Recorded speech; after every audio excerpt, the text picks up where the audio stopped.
Hello, welcome back to my channel. നിങ്ങൾക്ക് അറിയേണ്ട ഒരുപാട് മൂവീസിൻ്റെ അപ്ഡേറ്റ്സ് ഉണ്ട്. നേരെ വീട്ടിലേക്ക് പോവാം.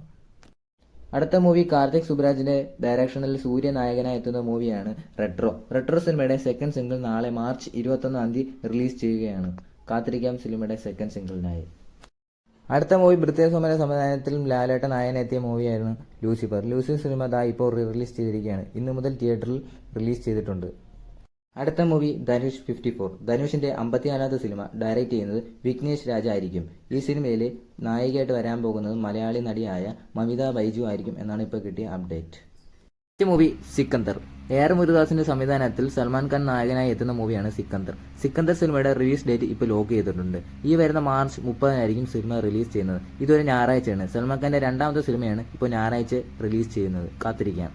അടുത്ത മൂവി STR 49. രണ്ട് നായികമാരിൽ ഒരു നായികയായിരിക്കും എടുക്കുന്നത്. ഈ രണ്ട് നായികമാരെന്ന് പറയുന്നത് ഒന്ന് മൃണാൾ താക്കൂറും മറ്റൊന്ന് കയാതു ലോഹർ ആയിരിക്കും മിക്കവാറും വരാനുള്ള ചാൻസ് എന്നാണ് ഇപ്പോൾ കിട്ടിയ അപ്ഡേറ്റ്. ഈ മൂവി സംവിധാനം ചെയ്യുന്നത് രാംകുമാർ ആയിരിക്കും. ലാസ്റ്റ് മൂവി എമ്പുരാൻ അഥവാ L2E. പൃഥ്വിരാജ് ഡയറക്ഷനിൽ മോഹൻലാൽ നായകനായി എത്തുന്ന മൂവിയാണ് എമ്പുരാൻ സിനിമയുടെ തമിഴ്നാട് ഡിസ്ട്രിബ്യൂഷൻ വാങ്ങിച്ചിരിക്കുന്നത് ശ്രീ ഗോകുലം മൂവീസ്. അത് ഗോകുലം ഗോപാലൻ തന്നെയാണ്. അതുകൂടാതെ എമ്പുരാൻ സിനിമയുടെ ഓൾ ഇന്ത്യ ബുക്കിംഗ് സ്റ്റാർട്ട് ചെയ്യുന്നത്, അതായത് ഇന്ത്യയിലുള്ള ബുക്കിംഗ് സ്റ്റാർട്ട് ചെയ്യുന്നത് നാളെ, അതായത് മാർച്ച് 21 രാവിലെ 9 മണിക്കായിരിക്കുമെന്ന് അവർ ഒഫീഷ്യലി പോസ്റ്റർ ഇട്ടുകൊണ്ട് അവർ അറിയിച്ചിട്ടുണ്ട്.